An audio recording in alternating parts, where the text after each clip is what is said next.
So, your main areas of interests are bioethics, human rights, and social moral epistemology. That's correct. Now, which one did you start out with? I mean, because it tends to be that people who work in any of those fields just work in those fields, but you work in all three. Do you see? I work a little more broadly than that. I work in political philosophy and philosophy of international law, as well as bioethics and social moral epistemology. And my interest in human rights is sort of one department of my interest in the philosophy of international law. I started out as a political philosopher mainly, and then I got interested in bioethics. And then pretty late in the game, I got interested in philosophy of international law and social moral epistemology.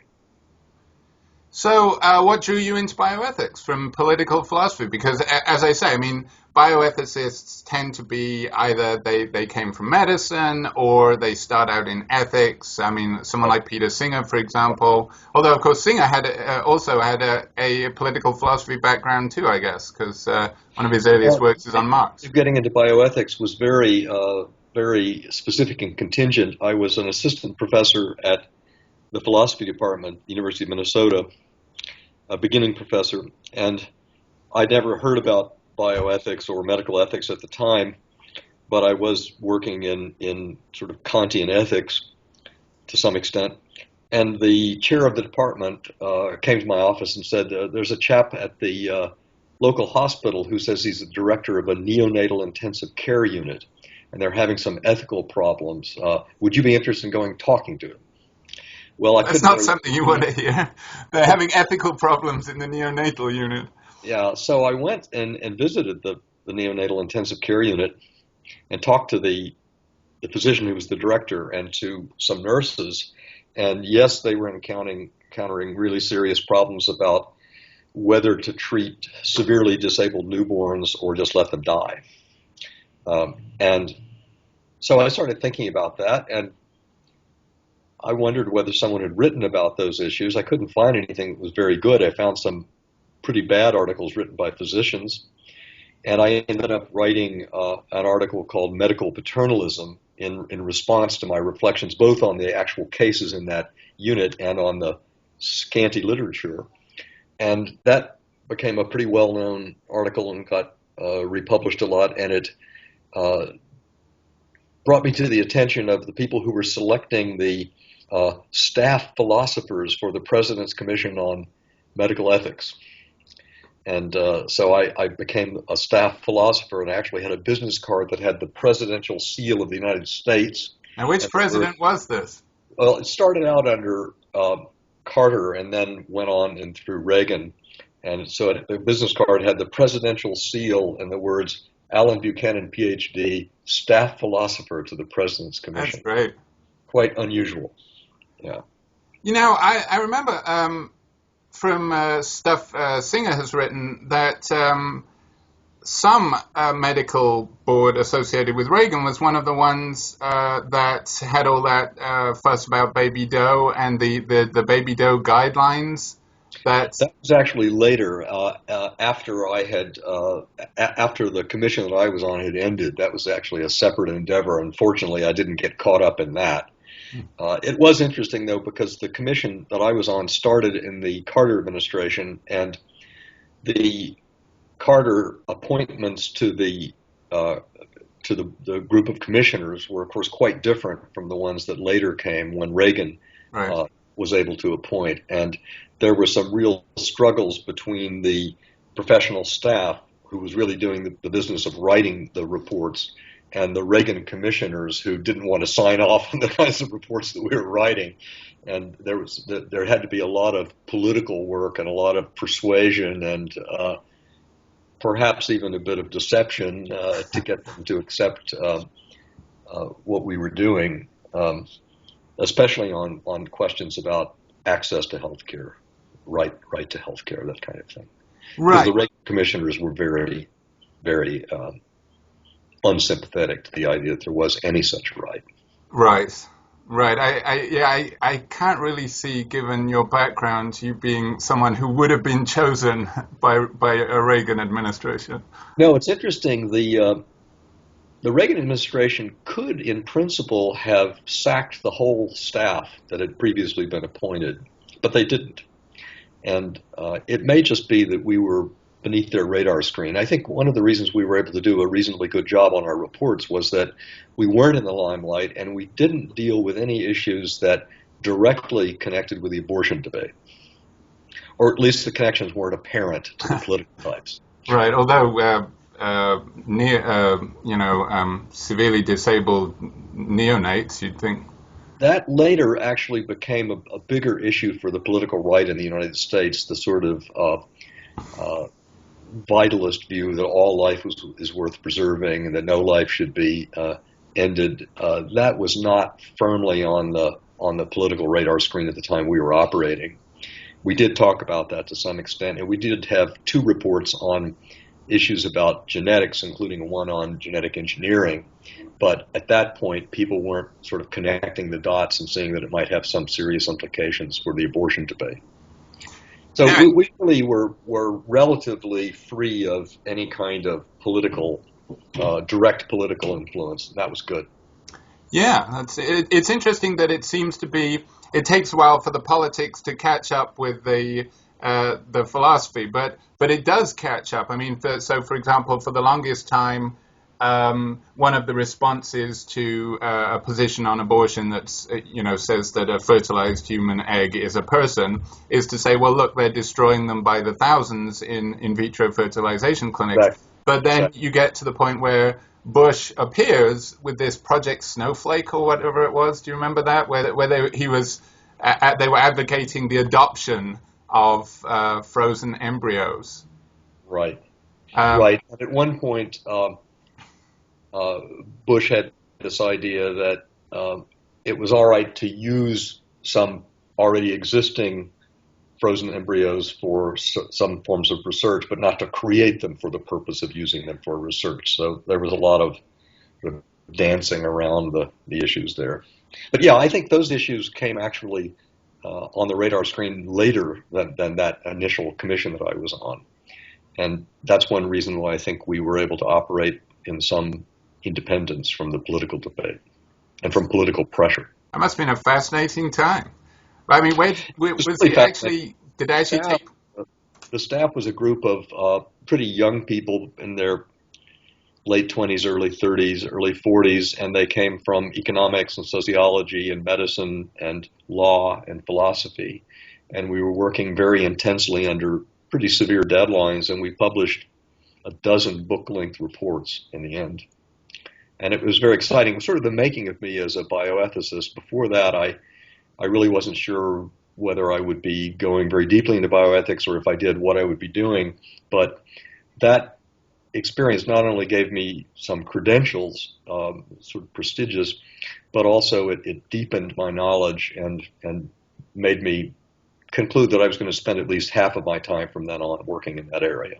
Yeah, I think the thing about bioethics is, I think, this is a common experience, or at least it happened to me, that it's become more established. So you get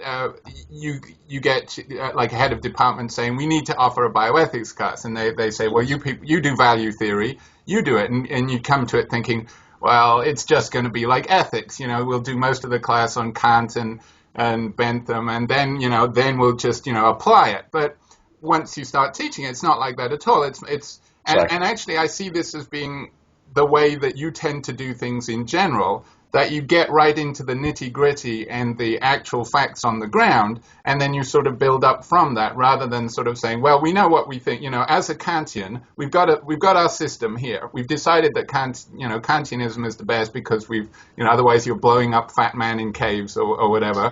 Right. And so now we know what we should do. We apply them to any case. But that just doesn't really seem to work when you actually try and do bioethics. Yeah, I agree. I think it doesn't work when you try to do almost anything of practical importance. I agree. I find it, at least, to be much more fruitful to identify the problems as problems that are seen to be problems outside of philosophy, and then see what sort of general philosophical methods of analysis can do by way of illuminating them. When I write, I don't tend to just respond to what other philosophers have said. I tend to try to respond to what I consider to be real problems. And in the process of doing that, I look to see what other philosophers have said, but I'm much more concerned with being prompted to think and to write by problems that exist outside the philosophical community that are serious problems about human rights practice, or problems about the use of biomedical technologies to enhance human beings, that kind of thing. So is it kind of helpful to you that you're at three different institutions, one of which is a school of international law? I mean, because it's easy for philosophers to get caught up in a bubble and, just read ethics or, philosophy and public affairs, which, do have an interdisciplinary approach, but there's still, mainly philosophers writing in there. Yeah, it's really helpful to me. I feel very fortunate that I've been able to work out this three-part position, because each of the different places has its own virtues. At Duke University, where I am in the fall semester, I teach two courses, and I usually teach undergraduate courses. And the undergraduates at Duke are really top-notch. They're really quite excellent thinkers. They already know how to write well before they get there. They know how to do research. They're very keen, very self-disciplined, and it's a real joy in my life to teach courses with them. And then I go to, after the end of the fall semester, I go to Arizona, to the philosophy department, where I used to be a member full-time. I was there a member almost a dozen years. And I actually left there really mainly for family reasons, and always pined to go back there. And so now I can go back for at least part of the year. And that department is now rated #1 in political philosophy in the Leiter report, or whatever that's worth. Right. Worth something, I wouldn't take it as gospel. Right. And there are a number of people there that I really enjoy working with, and they have some very good graduate students in political philosophy because it is rated so highly. Right. So there, I don't have committee work, I don't have teaching, I can just interact with people and do my own writing. I really enjoy it. And it also gives me a chance to do, for the first time in my life, some hands-on humanitarian work. I just started doing this 2 years ago when I'm there in the winter and spring. I belong to a group called Samaritans, and what we do is we drive as far as we can with an all-terrain vehicle down to the border with Mexico. Then we get out and we backpack in as much water as we can carry, and food packets and medical supplies, and we try to provide assistance to migrants coming across the border through this horrifically harsh environment, the Sonoran Desert. In the part of the border, less than 100 miles of it, just south of Tucson, where the University of Arizona is, more migrants die crossing that area than in the rest of the U.S. border in toto, which is 2,500 miles long. There are about 200 sets of human remains found there every year. It's estimated that for every one that's found, there are probably 4 that aren't found. And it's just a horrific human rights problem. The Border Patrol is often very brutal to these people. They've introduced these draconian criminal law processes for them. It's one of those things where people are dying, and you can do something to help some of them. Sometimes we run into people, but most of the time we operate during the daylight because it's too dangerous to be there at night. Yeah. But during the day we sometimes encounter people, but we encounter lots of evidence that they're having gone through certain areas the night before, lots of debris and things like that. And we put out water jugs at those places, and we write on them the date with a permanent marker, and then we come back to see if they've been drunk, to see which trails are being used. And sometimes we run into people who are in extremis. They're dehydrated, they're injured, and we provide medical assistance as best we can if they need hospitalization and agree to us calling, even having disclosed that they'll be arrested if they're taken to the hospital. Then we provide that, and we use our GPSs to provide the coordinates of human remains that we find so that the medical examiner can come out and try to identify them. They identify only about 3% of them because the bodies don't hold up very well in that environment. Right. They get desiccated and then the animals tear them apart and scatter them. And but it is important to try to identify them for the sake of their families. Something that I started doing, and I find it to be very interesting and worthwhile, and it's really given me a much more vivid picture of, I think, one of the two major human rights problems in the United States. The other one is mass incarceration. Right. And I think the treatment of migrants is the other big human rights problem in the United States. Now, do you ever run into law enforcement? I mean, do you get hassled? Yeah, we run into Border Patrol frequently, and the Border Patrol from time to time harasses our group and arrests us on ridiculous charges. We always get out. We have very good lawyers. I think they've taken our group to court about 28 times, and they've always lost. And the charges will be things like littering or leaving property on federal land. Just ridiculous harassment. Some of the Border Patrol people are very nice, and some of them are really quite obnoxious. They'll dump out the water that we've laboriously carried in. And then there are also some right-wing militias who are sort of self-styled protectors of the border that you run into now and then. But we don't usually run into them when we're hiking in because they tend to be very fat and unable to do that. They might, at worst, slash your tires where you've parked or something. Right. But the other big problem is bandits. But the bandits operate almost exclusively at night and mainly on the Mexican side. Now, are those the ones that are human traffickers or drug smugglers? No, they're just some bandits mainly coming from Nogales, Arizona, and Nogales, Mexico, and Altar, Mexico, who just come and prey on the migrants. They rape the women and they steal what little they have.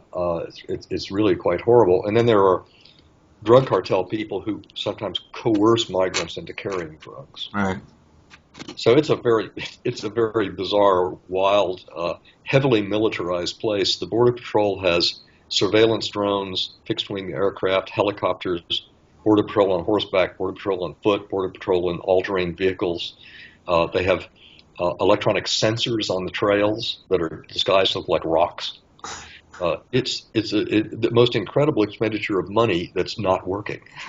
that's the. But anyway, that's one of the things that makes, in addition to the intellectual stimulation with the political philosopher, that makes it interesting. And then when I come to London in May, I love King's College London, especially the law faculty. The philosophy faculty is very good too, and I'm learning a lot from the excellent international lawyers here, which I need to do. I'm not trained as an international lawyer, but interested in philosophy of international law, so I get easy access to pick people's brains on that. And fortunately, a number of the international lawyers at King's are also philosophically trained, so it's easy for me to talk to them. That's good.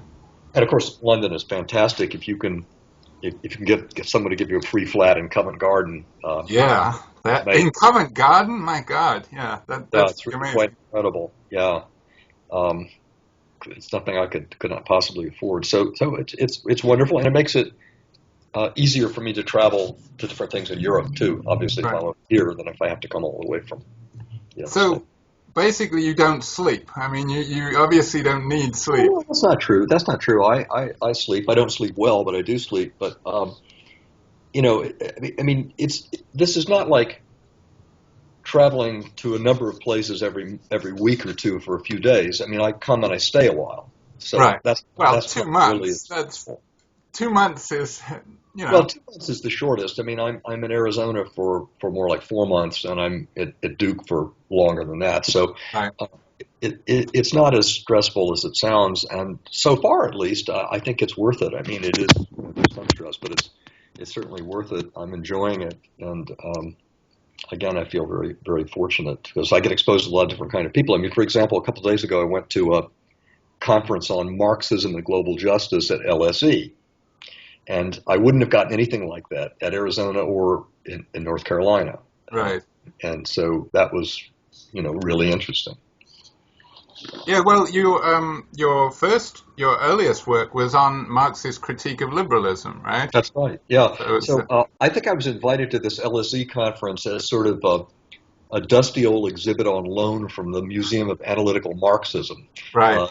Uh, Myself and Richard Miller, we were the sort of old silverback males, you know, from the earlier era writing on this stuff. And then everybody else was these sort of young, very enthusiastic Marxist kind of political philosophers from all over Europe and the UK.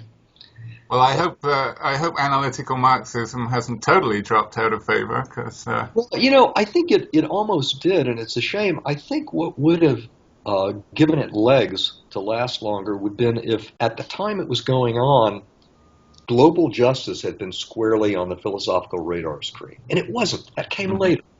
The whole move from sort of looking at the individual state to looking at the global context, global institutions, global economic order, and all of that, it came later. It came after analytic Marxism had sort of subsided. And I hope that now the interest in global justice is going to rejuvenate some interest in Marxist theories about exploitation and about unjust social structures, or at least alienating or oppressive social structures, and that it might infuse some new blood into the discussions about global distributive justice. now about I don't know 10 years ago was when liberal nationalism was sort of in high gear, and Will Kimlicker and people like that. And I remember reading something he wrote at the time that said, it's approaching something of a consensus now that liberal nationalism is correct, and Brian Barry wrote that book saying, oh no, it isn't. But what do you think? What do you think of that view? I mean, well, depends on what you mean by liberal nationalism. If you mean a kind of view that David Miller holds, or Thomas Nagel, I find this a very problematic view. That is, there are people who hold that within one state there are strong requirements of egalitarian distributive justice, but they think there's virtually no requirements of distributive justice at the international level, the global level. And I find the arguments for this to be, extremely problematic. I mean, I'm sensitive to the idea that the standards of justice may be different at the domestic level than at the global level. I think Rawls was right about that. But these positions that I see as sort of more extreme liberal nationalist views that, any sort of serious distributive obligations end at the borders of the state, I don't find this to be at all plausible. I think the task really is to develop a reasonable kind of cosmopolitan view that recognizes that there are differences between justice at the domestic level and justice at the international level, but which is not as constrained and lean about what goes on at the global level as the positions of Miller and Thomas Nagel and people of that sort. I think that's the task. I mean, for one thing, I'm not even convinced that at the domestic level the appropriate principles of justice are as strongly egalitarian as some of these people think. They tend to say, oh yes, well, that's obvious. Rawls was right about that. Some sort of egalitarian distribution. Fine. True, the domestic case. And then they say, but they try to give arguments, say why it's not true globally. Mm-hmm. But I don't really even get on at the first stage. I'm more in the area of some sort of a probably not terribly worked out sufficientarianism view at the domestic level, that equality of status and political equality, or at least significant constraints on political inequality, are very important at the domestic level, but that distributive equality is only important so far as it serves those kinds of interests. And I don't think it's necessary to achieve, in order to achieve political equality or recognition of equal basic status, that you have to have strictly egalitarian distributive principles. I think some constraints on distributive inequalities are important. Yeah, I mean, if I remember David Miller's view, it's because you had sort of there were various different threads in the liberal nationalism, as I remember. There were some people who argued for some kind of, it was more focusing on the state as an institution of democracy, and it wasn't focusing on what Kimlicka called, Kimlicka pressed this distinction between state and nation, and Yes, focused on, nations need states. So, and he was this culturalist guy that so you have to be able that's to right. preserve He your was culture. arguing Whereas for Miller's cultural. argument was more about the welfare state, that the only way that we can have this wonderful thing, the welfare state, is in these small kind of culturally, not necessarily culturally homogenous, but we already have this sense of fellow feeling and sense of, that we're all in this together, but you can't get that internationally. Yeah, I think there are really two strains of Miller's argument. One is just what you said, that he thinks that it's just a fact about us, a psychological fact, that it's only within some sort of bounded national group that we can have sufficient fellow feeling and solidarity to make a welfare system work. Okay. But he also thinks that there's something about the nature of a nation which entitles the people of the nation to give first priority to their own concerns and which severely limits their obligations to people outside of the group. It's sort of on the analogy with the family, that there are these especially robust moral relations that exist within the family, and properly acknowledging them requires recognizing that obligations to people beyond that group are quite limited. Mm-hmm. So those are the two aspects of his liberal nationalism. Right. But you're right, Kimlicka's view was really quite different. It was that he thought that liberal theory at the level of the state need to recognize multiculturalism and recognize that most states have more than one nation. Right. And that liberalism had been papering over that and not taking seriously the need for supplementing individual rights with group rights for the appropriate kinds of. It all seemed to boil down to language for him, though. That was always the example he This is Canadian. Right. He was really, he was in the grip of the Quebec separatist movement, that was very robust at the time he was a young man, and there it took to a large extent the form of debates about group language rights. Now, I should segue into this. I think this would be a good time to talk about human rights, because that's some of your most recent work is on human rights, and perhaps talk about the distinction between moral human rights and international legal human rights. Good. You obviously have been reading my stuff. Well, first of all, I think that it's unfortunate that a lot of philosophers just use the phrase human rights without making it clear whether they're talking about moral human rights or international legal human rights. And it's important to distinguish because what's true of the one may not be true of the other. And I think that failing to distinguish them clearly at the outset of your theorizing can lead you to make some problematic assumptions that can lead you astray. I think that there is a concept of moral human rights which has there's no conceptual connection to international law. Perhaps not even any conceptual connection to law. It's just the sort of old natural rights idea that there are some universal moral rights that we all have by virtue of our humanity, or something like that. Okay? And I think it's a perfectly respectable concept. I think it's appropriate if a philosopher wants to develop a theory of moral human rights of that kind. I think that's perfectly okay. Excuse me a second. My wife's calling, but she'll have to call back later.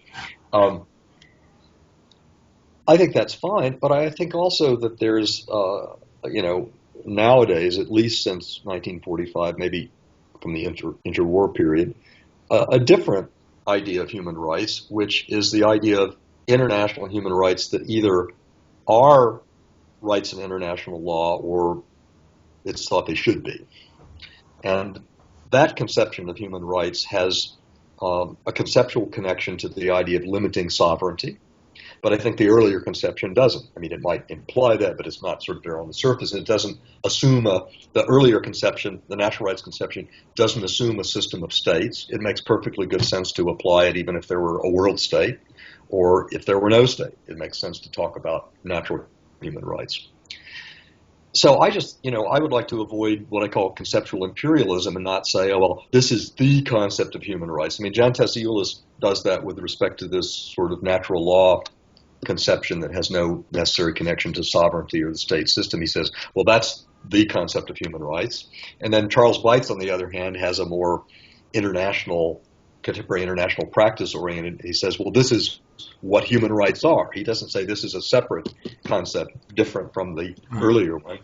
And I think they're both guilty of conceptual imperialism. I think they should just, shake hands and say, well, these are two different concepts, and then ask what's the relationship between them.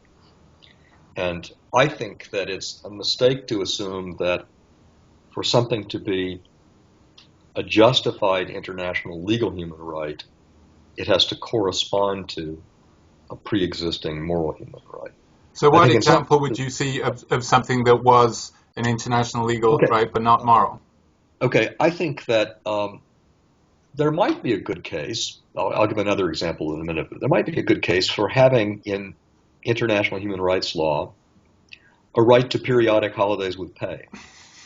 Perhaps.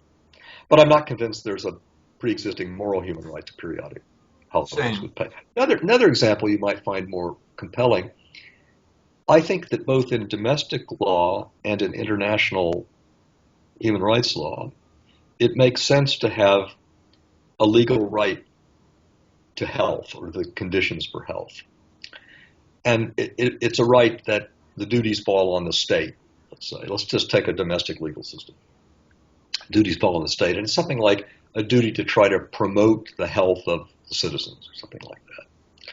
Now, when most people think about what a legal right like that ought to look like, say at the domestic level or at the international level, they think that the state, the duty bearer, should be required to provide certain public goods that are important for health, like herd immunity through compulsory vaccination programs.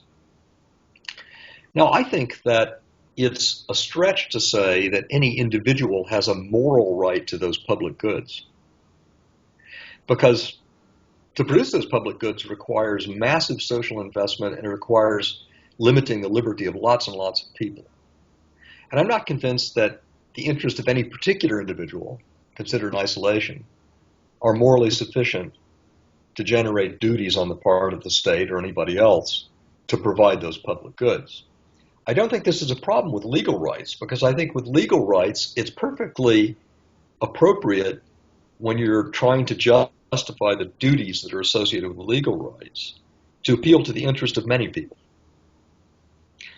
I don't think that's true in the case of moral rights. If you follow something like Rawls's view about moral rights, the idea is that A has a moral right to X, if and only if there's some aspect of A's interest that are morally important enough to ground all of the associated duties of the right. So I think that there probably is a moral right to health, but I think that its scope is much narrower than the scope of an appropriate legal duty to health, because I think that by their nature, moral rights have a more limited set of associated duties, if it's true, as Rawls says, that the duties in the case of a moral right have to be grounded solely in the interest of the individual right holder. So you could say you have a moral right to something that we're going to call health, but the content of health is going to vary according to the sophistication of the institutions or the technology or whatever.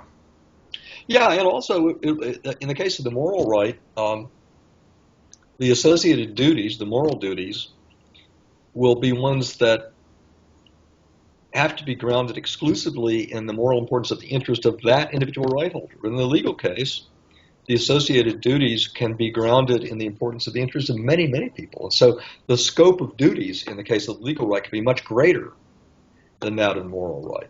And so that's why it's a mistake to assume that legal rights have to mirror moral rights in the sense of having the same content, of having the same duties. I think it's perfectly appropriate in a legal system, domestic or international, to have legal rights that have quite robust and demanding sets of associated duties, much more robust and demanding than could be justified in the case of moral rights. If, again, this is assuming that, when the moral rights we're talking about here are ones that have what are called directed duties. The associated duty is owed to the right holder. And Rawls thinks that the only way to explain how the associated duties in the case of a moral right could be owed to the right holder is to show that somehow they're grounded in the moral importance of the interest of the right holder. But you don't have to do that with legal rights. With legal rights are instruments, and they're important reasons for giving individual legal standing, assigning legal rights to them.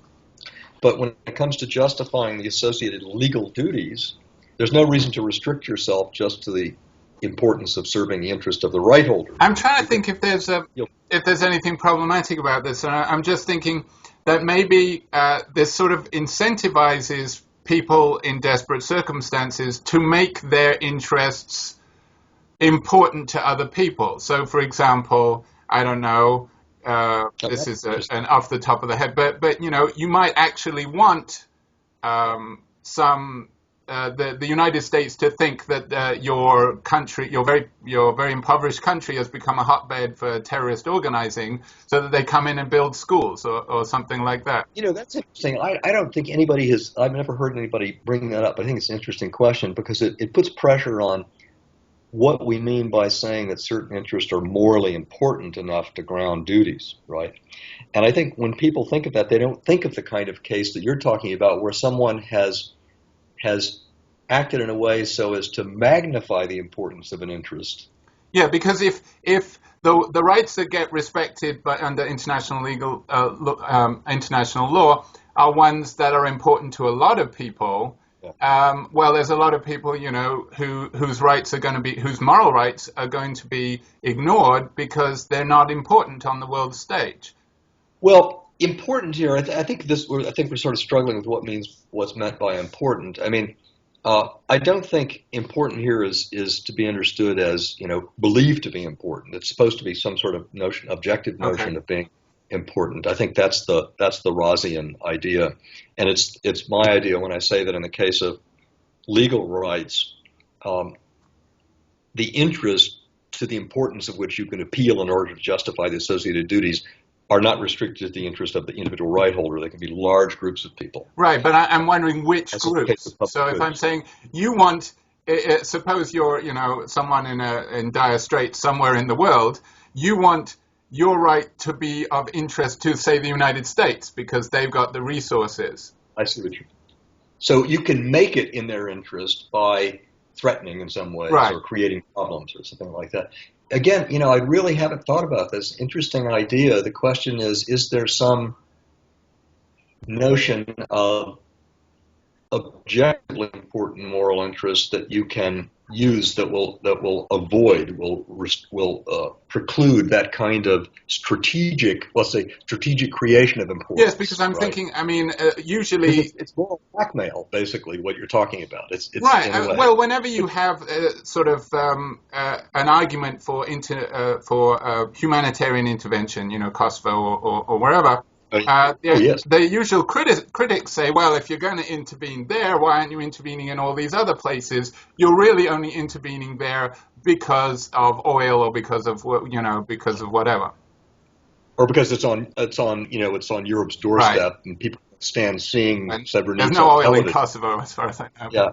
You know, that's very interesting because I can't remember the fellow's name now, but there has been a political scientist who's written that there's a kind of moral hazard involved in humanitarian intervention if you set one of the standards for humanitarian intervention as being sort of high levels of human rights violations. Then people may try to provoke those. And I think actually the case of Kosovo is a good example. The Kosovo Liberation Army was very smart. They knew that if they knocked over a few Serbian police stations that Milosevic would overreact enormously. And they knew because the West hadn't stopped him in the case of the Bosnian atrocities that the West was likely to intervene this time if Milosevic acted excessively. Right. And the result was that they got NATO to fight their war for them, the KLA did, and it worked remarkably well.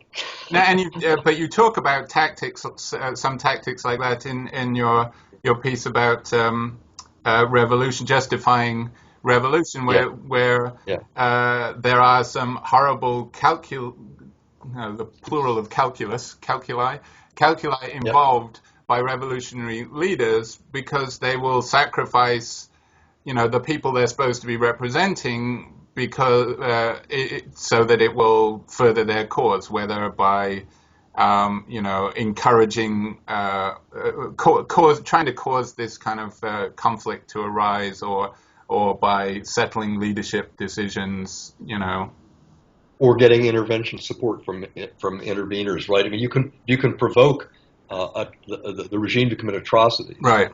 Then you can mobilize more people to become part of the revolution, but you also get the sympathy of potential interveners. It's funny that actually this is done quite often. Well, it's funny that this comes up a lot. Whenever you have a shooting, like the most recent one in Isla Vista,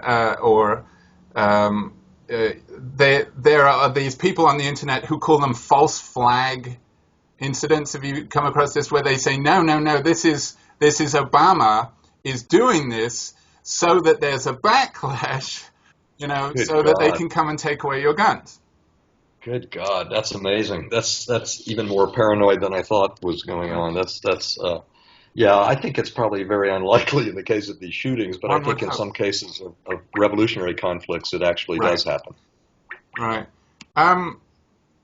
Let me see. So, we haven't talked about social moral epistemology. Perhaps you could explain what that is.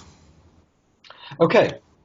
I'll start by giving one definition of social epistemology without the moral part. People often think of social epistemology as the systematic comparison of alternative institutions or social practices so far as they have an effect on the formation of belief or revisions of beliefs or the dissemination of beliefs. Okay. So you might think about things like public school systems as having this kind of effect on what people believe, or religious institutions or practices. Now, I'm particularly interested in those beliefs that we have that are crucial for our moral performance. That is, beliefs which, if we get them wrong, can seriously undermine our capacity to act morally. So one such belief might be a belief in the natural inferiority of women or of blacks. Right. Because this kind of belief can influence our moral status judgments, our judgments about who's equal to whom and what our moral obligations are to different groups, depending on whether they fit into these different categories of being natural inferiors or natural superiors. Another kind of factual belief that can have pretty bad moral implications, bad influence on behavior, is beliefs about your own nation. Many people have very sanitized versions of the history of their nation, and very unsympathetic versions of, well, we've been having trouble connecting on Skype today, so she's especially eager to contact me, but we'll just have to make her wait a little bit longer, I'm afraid. So, if you've been indoctrinated in your public school history textbook to believe that the United States was always in the right and always was rescuing the world from evil. Are you saying it wasn't? Well, yeah, it's... Good thing you're in London right now. Well, when I think about what I learned about U.S. history and public school in the United States, it just makes me... there's a video. There was a TV show from the 70s, a kids show, and I've got not Electric Company, Schoolhouse Rock. And they had the most famous animation from them is a little animation about how a bill becomes law. You might have seen this. But anyway, another one, my wife had a video of this, bought it for nostalgia purpose. It was a little song called Elbow Room, and it was about manifest destiny. And it showed these people, pilgrims sort of sauntering across the United States. That's exactly what I'm talking about. And no Native Americans, the only sign of Native Americans was an arrow appeared through somebody's hat. And that was it. For manifest destiny, it basically America's there for us to... And this was from the 70s, when... Incredible. Now, there's a really nice book called...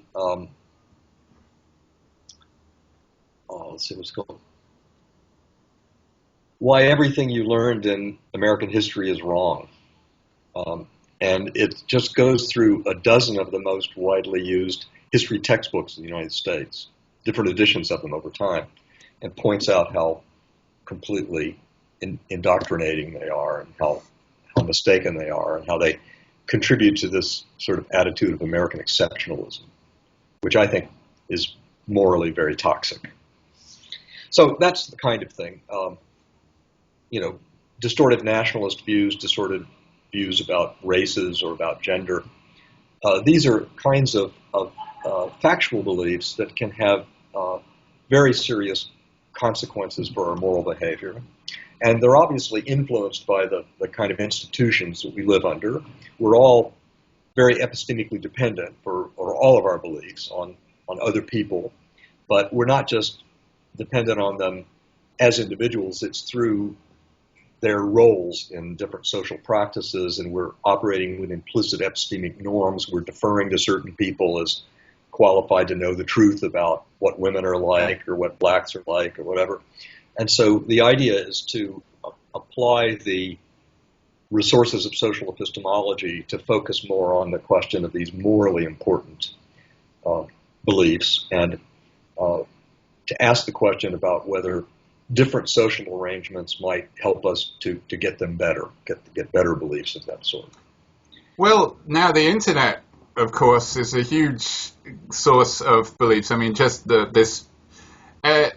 it seems like now it's much easier to cocoon yourself in an echo room. I mean, people seek out, like I'm guilty of this myself. I find myself looking at, well, for me, left liberal web pages, but it becomes kind of ludicrous. You see that they're putting up things just to push your buttons and get your pulse racing. I mean, after a while, I have to stay away from them, because I know that they will take a piece of news and then they will sort of spin out its more lurid element, or they will say, "Have you heard what Rush Limbaugh just said?" And I don't really care what Rush Limbaugh says, but they make you want to, because they want you to get this, kind of apocalyptic view of how bad things are getting, and they're doing this on both sides. Exactly.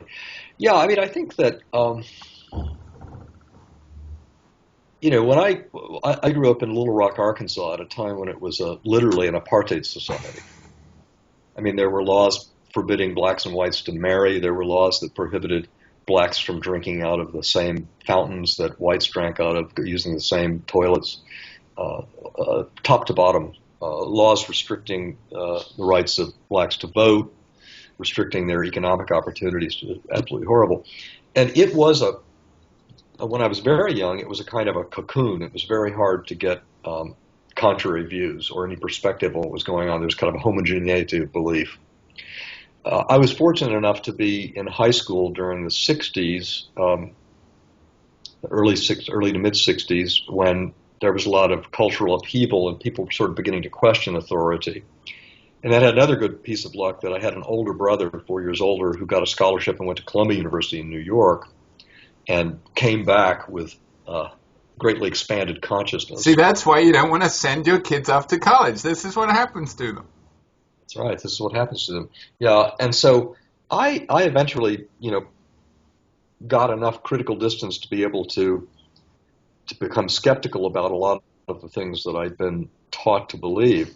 But now we have a situation where, though, potentially at least, you think more people would be in the situation to appreciate a diversity of different views and to question the assumptions they've grown up with. But then comes the internet, as you said, right, which you think should be great for this. But in fact, what people often use it to do is just seek out views like their own. And there is a documented phenomenon that when people who are like-minded, especially on political views, interact only with each other, their views become more extreme.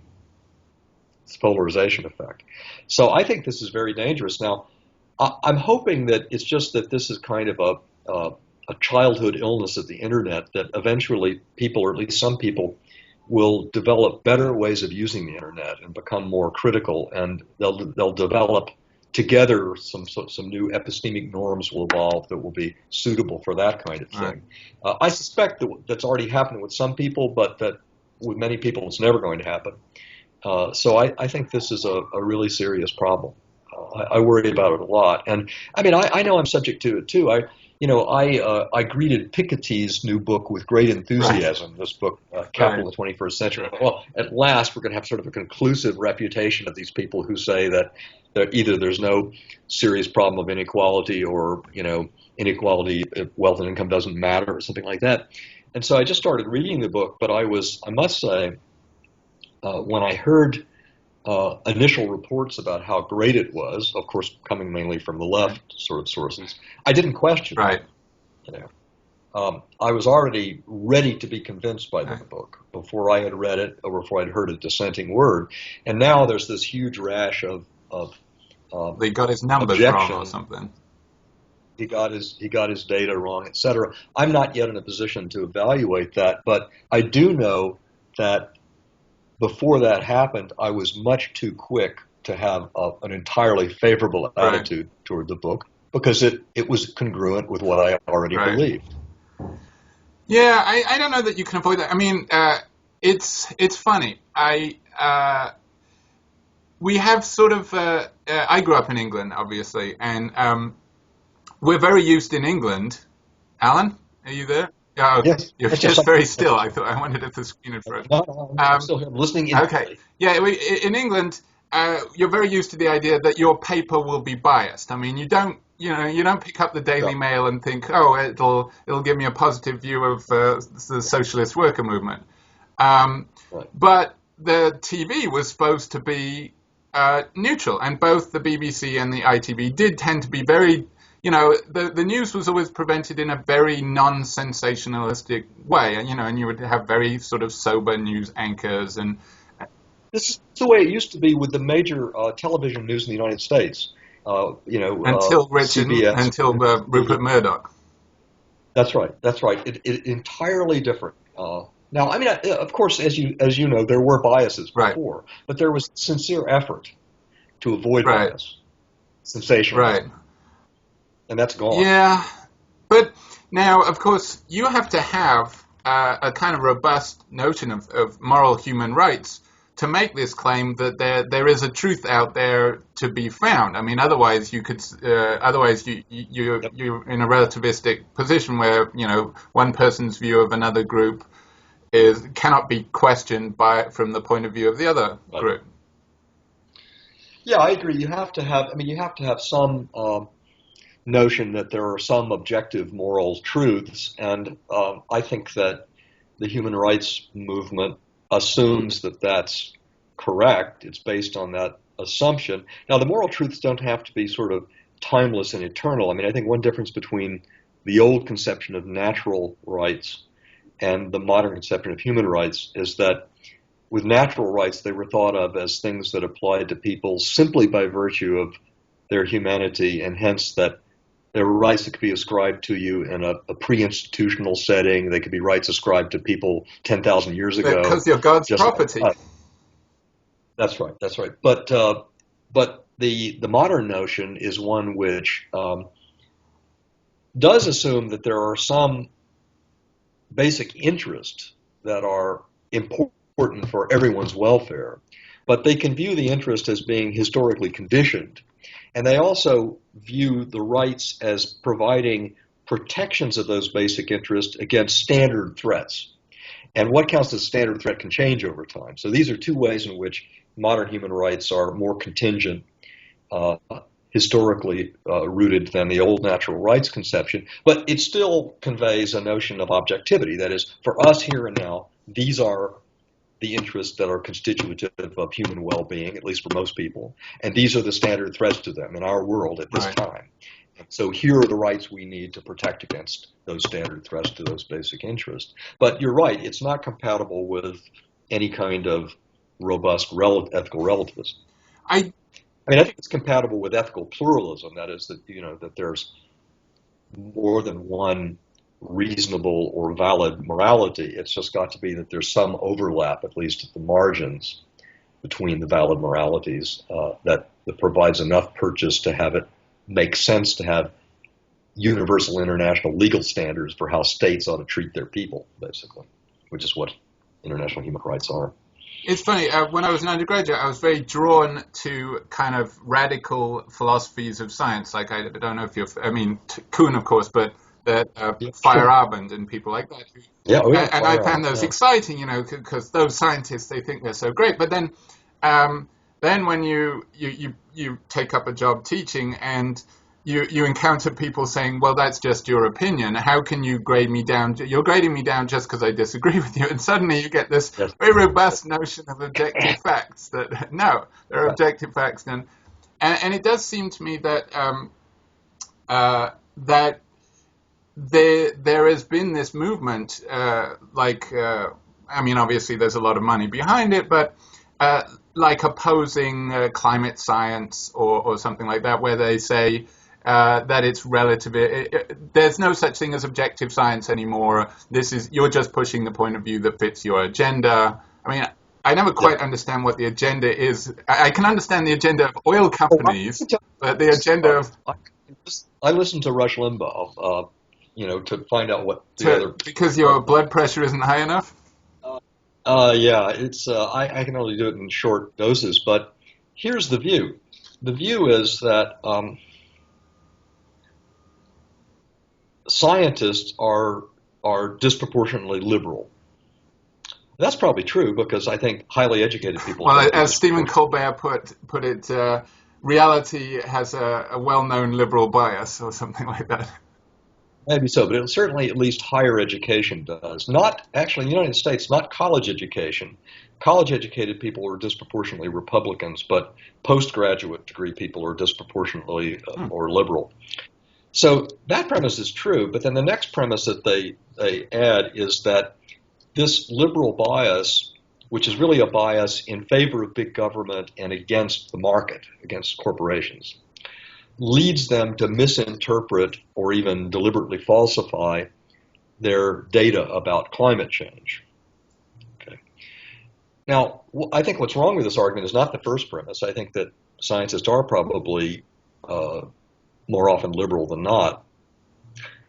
It's the second premise, because what Limbaugh fails to understand is that what's distinctive about science as a knowledge-producing activity is that there's a scientific community that has very high epistemic norms. It has all sorts of epistemic norms and practices which are designed to reduce the risk of bias. Right. And vastly underestimates all of that. Now, I'm not saying that those kinds of practices within the scientific community completely eliminate liberal bias. I don't think so. But I think it would be, you can't understand the nature of that epistemic community and think that, therefore, simply because people have liberal political views, it's going to thoroughly corrupt the scientific opinions of the vast majority. And I think right, there is this sort of obstreperous streak in some liberals of, I'm going to criticize my own crowd because, just to show my. Not just liberals, it's how people make their careers as academics, right? I mean, there are huge incentives built in for, the younger generation to sort of make their bones, to use the mafia term, by gunning down the older generation, right? I mean, there are built-in incentives for contesting the orthodox wisdom, and I think that people like Limbaugh just don't understand at all either what academia is like, how competitive it is, and how much it's in, or what science is like. I think they have no conception of what science is like. My dissertation advisor was a student of Rawls, and she said that Rawls dreaded going out to give talks because he said, "Oh, it's going to be another bloodbath." Because whenever he went out, it was just constant. And he's the most influential American political figure. I mean, he's sort of the liberal lion, and yet all he got was grief.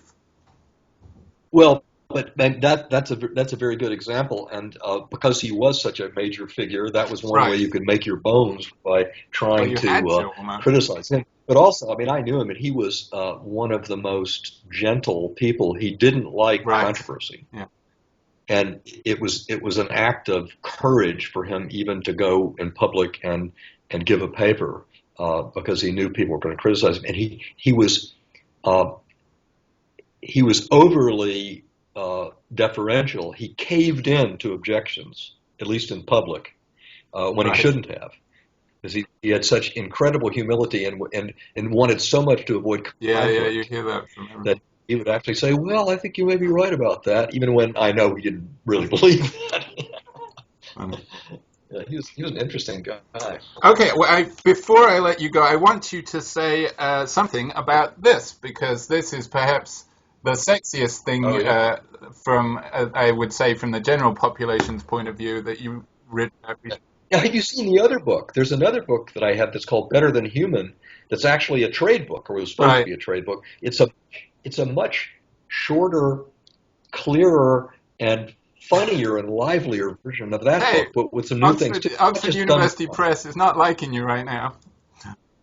No. It's not. It's not a. Well, I mean, the Better Than Human is not a dumbed down version. It's a different book, but it's my first effort to write a really short book that I hope at least would appeal to a much wider audience. And I found it to be great fun to write it, actually. But anyway, that's a. I'm happy with that book that you just held Glad up. to hear it. It's a more scholarly, it's more scholarly than the other book has no footnotes. Yeah. People hate footnotes. The only thing you can do is that thing where you look at the back and it, instead of having footnotes, it just quotes like a bit of a sentence and then says something about that's relevant to that. Yeah, I've just got a bibliography, basically. I didn't have that's. So basically, you're in favor of. Well, perhaps I could ask you a specific question, and to explain the difference between posthumans and post-persons. Okay. Well, I think that given the sort of biologist notion of species, it's quite possible that at some point Homo sapiens will be replaced by some new species. Either the X-Men. Well, it's pretty unlikely that some other branch of the primate line is going to evolve into something that will replace us, but we might evolve into something that's sufficiently different from the way we are now that at some point future biologists would say, aha, now it's a new species, because it would be post-humans. Now, it's an open question. We don't know enough from the description of the case so far to know whether those post-humans would be post-persons or not. I think it's likely they'd be persons. They'd just be non-human persons. They would have. If you think of personhood as something that is distinct from being human in the biological sense, you think of persons as beings that have a conception of themselves. They can act for reasons. They can sometimes recognize that they ought not to satisfy their desires. They have agency. Well, at that level of description, if that's what it is to be a person, you could imagine there could be persons that weren't human beings. I mean, if you watch Star Trek, they encounter non-human being persons all the time. They might be morphologically really quite different from us, right? I mean, they might be a big gelatinous sphere, and they wouldn't have anything like human form, but if they had the right sort of neural networks and stuff, they could do all the stuff that we can do by way of agency and acting on reason. So I'd be happy to say they're persons, they're just non-human persons. So that's a possibility for some alien life we haven't encountered. There's also a possibility for successor Now, species. they would be persons, though, but what's a post-person? That would is that something that's at that's a good question. I can't make sense of the idea of a post-person, frankly. I have an article that appeared in Philosophy and Public Affairs called Moral Status and Human Enhancement, where I try to make sense of the idea of post-persons, and I really can't come up with it. So it's not a label you invented, it's out there in the... No, it's something that people have sort of assumed that could occur, but I don't think they've thought it through. I mean, what they've imagined is that through modifying ourselves using biomedical means or through ordinary evolution, there might be a successor to us which is not merely post-human, but is post-person in this sense, that they would have a higher moral status than us in the way that we have a moral status greater than rats, say. Okay, so if you think of personhood as being sort of those beings that have what we now consider first-class moral status, right, compared to non-persons, like rats, then the idea is, well, through biomedical engineering, could could one part of the human line become post-persons in the sense that they would have a higher moral status than what we now take to be the highest moral status, that of persons. And I think it's easier to say that than it is to make sense of it. And so I'm just a little skeptical about whether that's a problem. Yeah, it sounds like that's an idea that people who are scaremongers about enhancement would come up with. I think that's right. I mean, Francis Fukuyama said, maybe we'll use our biomedical technology to create some new beings who are built to have saddles on their backs and others to ride them. And that there might be some post. Well, that idea is as old as the Time Machine, H.G. Wells. They had the ones that lived above the ground and the one that. Yeah, it's a very old idea, and I guess I tend to think that if I just think it's hard to give a coherent spelling out of what a post-person would be like, or to put it differently, what a higher moral status than that of the one we now accord to persons. And it's a little confused because if they were genuinely of a higher moral status, then we would have to treat them. It would be right to treat them better. It would be right, and they would treat us properly. Right? That's exactly the point. That's exactly the point. I mean, if they really are a moral status, then they ought to be treated better in some respects than we are, treated differently. And also, if they're fully enhanced, then they won't exploit us or use us for we don't exploit the rat. Simply because we're less worthy than they are. They won't do that. They'll treat us as is appropriate, given the kind of beings we are, right? And who can complain about that? Well, I guess the rats could complain if we are treating them appropriately. Well, they might have irrational resentment, but they would have nothing really to complain about. They love smoking and running around mazes. Well, mice are luckier. Mice have been the beneficiaries of all of the most advanced. That's true. Technology. Yeah, you've got very old mice now. We're way behind. They can do all sorts of things now. Maybe they're the post-persons that are coming. I don't know, but they've been enhanced at our expense. We've fully funded their enhancement. So, in general, yeah, as I see it, your position is that there's nothing. The usual arguments against enhancement are based on some kind of, fear of some kind of confused notion of what is natural, which we should have abandoned long ago. Some confused conception that we haven't been altering ourselves anyway.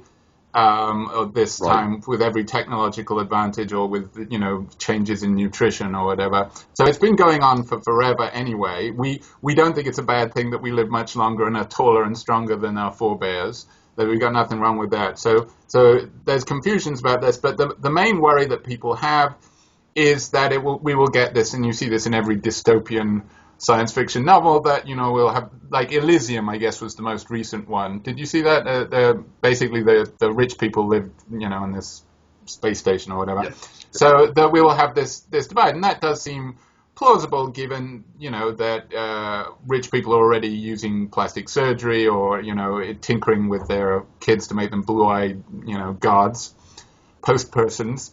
Right. And your response to that is the suggestion of the Global Institute for Justice in Innovation? Well, let me make it. Let me back up. First of all, I think this is a serious concern. The inequality concern is a serious concern. It's just that I think people are a bit too quick in taking it as an overwhelming reason against efforts at enhancement, and for a couple of reasons. Well, first of all, I think some enhancements will become affordably available pretty quickly. Pharmaceutical enhancements especially, because once they go off patent, drugs become extremely cheap. But there are also some other kinds of technologies, like cell phones, for example, which have become widely available to lots of people much more quickly than anybody thought. So I think you can't make sweeping generalizations. You have to look at the particular mode of enhancement and ask whether it's likely, if it's left to market forces, to simply be the prerogative of rich people, or whether it will be likely to diffuse to others. Now, with some enhancements, especially cognitive enhancements or other enhancements that would increase productivity, I think that governments are going to become interested in their people having these. They're going to view them like basic education or like immunization or basic health care, things that enable their citizens to be more productive.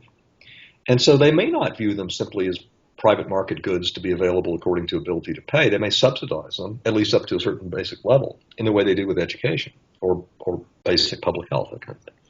So I think there are a number of reasons to not just sort of make the sort of meat axe assumption that, well, of course, enhancements are going to exacerbate existing social inequalities. I mean, cognitive enhancement drugs that we now know about have an interesting feature.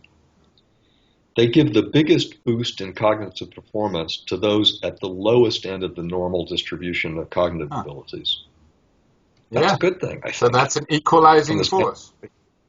Yeah, if you're worried about inequalities, I think that sounds good to me, right?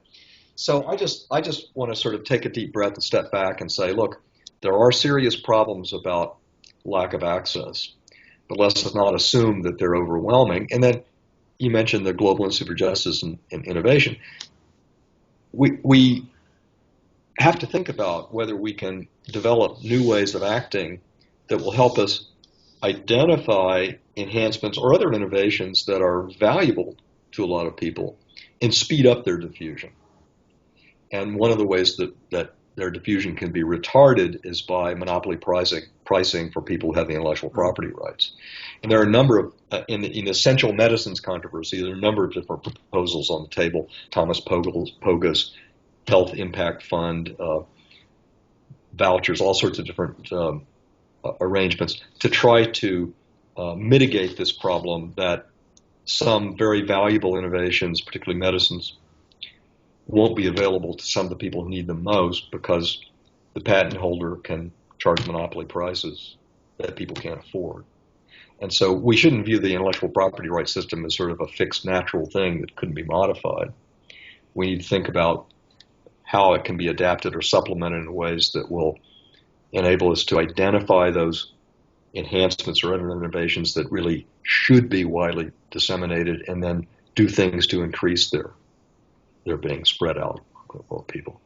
But I don't want to underestimate the problem. I think it's a huge problem. I think that, especially if Piketty is all right, that social and economic inequalities are increasing and inequalities in wealth and income are increasing, then if enhancements are a purely market good, if they're not subsidized by the government, say, it's going to be a big problem. Yeah, I mean, you could say it's already the case that the rich people are, have huge advantages. I mean, their kids go to the best schools. I mean, when I was a kid, I went to, well, they call them public schools in England, just to be perverse, but they're private schools. And I got a scholarship, so I went there. And I noticed people who I didn't think were particularly smart in the school I went to, because of and this might be related to this social moral epistemology, but because of the expectations and because of the atmosphere that you will succeed. And in fact, people, this is amazing, people got teased at my school if they didn't do their homework, which is like, how, that's just... Well, that kind of peer pressure, that kind of culture of learning is so important. It's just really, really incredibly important, and it creates, the expectations are everything. Right, so rich people already have that, and so you can see that their chances are already way higher, and this is just, they're going to do this. If they exist, they're going to. Of course they are. Yeah, I mean, I think that's right, and I mean, there are people just who are born in sort of first world countries, for the most part, already have such huge advantages over people born in the poorest countries that I'm not convinced that whatever differences might occur because of differential access to biomedical enhancements is ever even going to approach that difference. I mean, it might or may not, but still, it is a problem. If you think there's already this kind of arbitrary inequality, then this could make it worse. No doubt. Well, I got more I could do, but you probably have things you got to get back to your wife. I've got to contact my Right. Well, wife. I want to thank you. This was great, and thank you very much for being the guinea pig.